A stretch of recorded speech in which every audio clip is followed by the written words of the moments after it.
Good. Now, it's the first time we've met in person. Finally. But we did do something online last year, was it? Or the year before? It was during COVID too. Wow. It was the year before. And that was my first introduction with you, which was really cool. Live Instagram. I might actually come to a few of the things you talked about there. But this is for a bit of fun. Okay? So we're going to do a live video for Instagram and YouTube. But you're going to have to play while you're answering the questions. So what I'd like you to do is I'd like you to maybe give everybody a little sticking exercise or a warm-up that you like to use. Okay. But don't forget, you've got to answer the questions while we're going. So what are you going to do?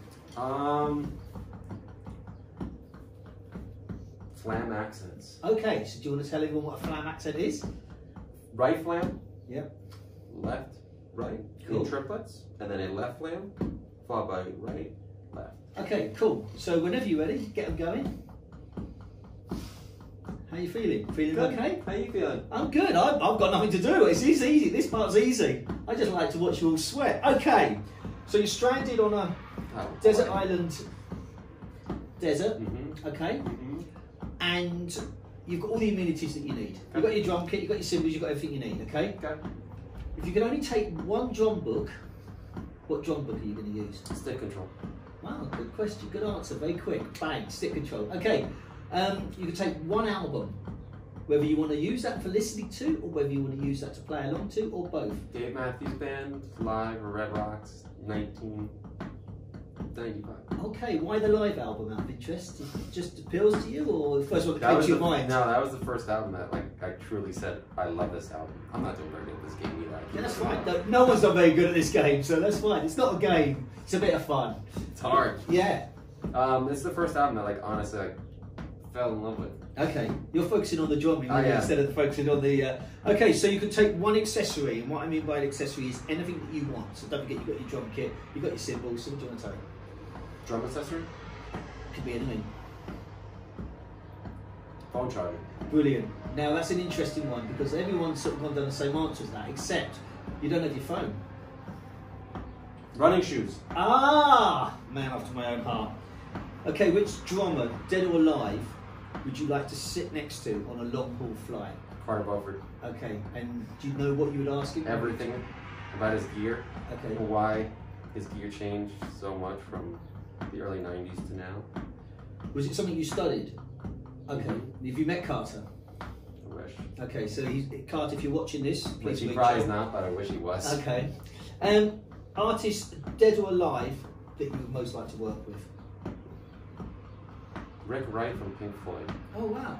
Okay, yeah. Now you've said to me earlier, actually yesterday, that you asked about Abbey Road. So Pink Floyd obviously is a band that you like. And again, because you're a little bit young for Pink Floyd, so how did you get into your Pink Floyd? I don't remember. Maybe like a YouTube video about the history, I think. Oh wow. And I was like, they seem. I've always heard of them and had seen the videos of Time and things like that, but to dig into it was something else. Wow. Learn the history, and then I was like, oh, these people are interesting as people. Yeah. And also, I keep now making my own exercise. I know you've changed your exercise, but that's cool. Don't worry about it. They've had the lesson. That's fine. Okay, so what advice would you give yourself when you were 10 that you now know? Oh, the drama that I was worrying about in high school or more recently. So I would tell myself at 10 that in a few years, the drama you're going to deal with is just not worth it. Okay, so for those that don't know, I'm going to go off piece a little bit here. One of the things, because I didn't know about this, is that when we did our live Instagram, you talked a little bit about when you were younger, you had an accident, or you had health issues, and you do you want to tell me more about that? Why are you doing it? You'll be fine. Do it in time. So good. When I was 10, violently ill, and I was told it was a stomach virus. Turns out to be called achalasia, which after months and months, actually years of misdiagnosis, it's 1 in 400,000 people have it. It's super, super rare in kids, and basically there's no motility in your esophagus. So I'm going to change this up. Okay. But I'm still going technically. So your esophagus usually pushes the food down. Mine had no motility, so I would just throw up. I was losing weight awful, awful, awful. It was all these different, you know, they thought it was this thing, they thought it was that thing, they didn't actually get to the root of it. Eventually, Dr. Nekrutman, Boston Children's Hospital, saved my life, because without him, I would have probably died. And I had 2 surgeries from him, and then I was left 100 and something pounds overweight, lost all the weight, and then here I am. So what intrigued me about this was when we talked about this on live Instagram, you were saying that had a massive impact in how you got into drumming. Yeah, because all I could do is drum. Yeah. That's all I could do. Like, I would do this in the hospital bed. And we're talking about a long time, aren't we? 4 years? Yeah. 3, 4 years of, like, home By the for way, 2 weeks. can I just check? How did everyone else feel about you doing that all day in the hospital bed?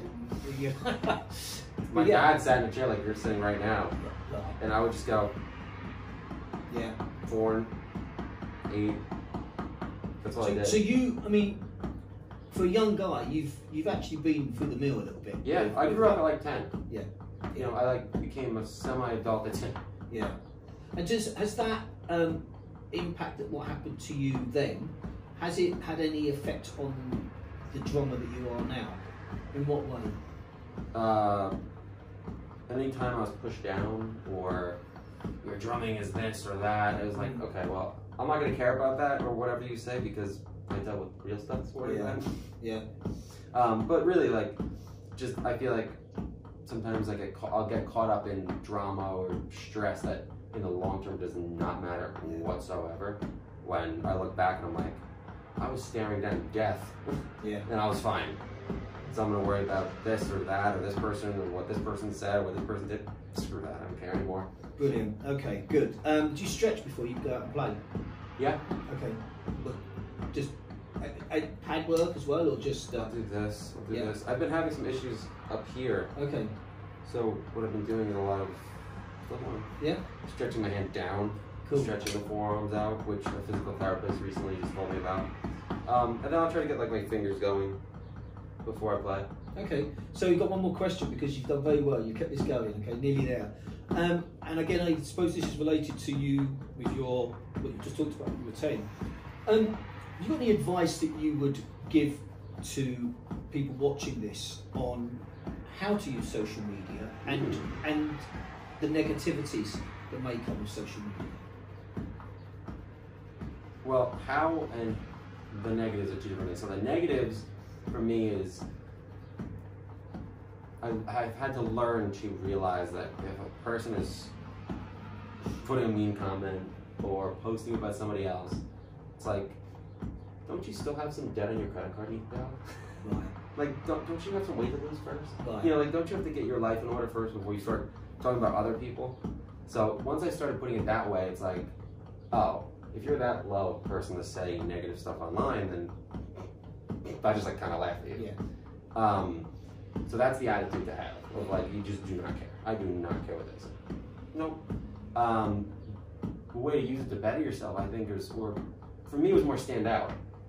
You know, the jazz thing, the suits, that kind of stuff. It allowed me to stand out, which more eyes on you, more exposure, and if you have an actual talent and skill that you want to showcase, and somehow the avenue to get noticed is social media or doing whatever, it's an amazing way to get your resume basically out there. Yeah, brilliant. Greyson, thank you very much.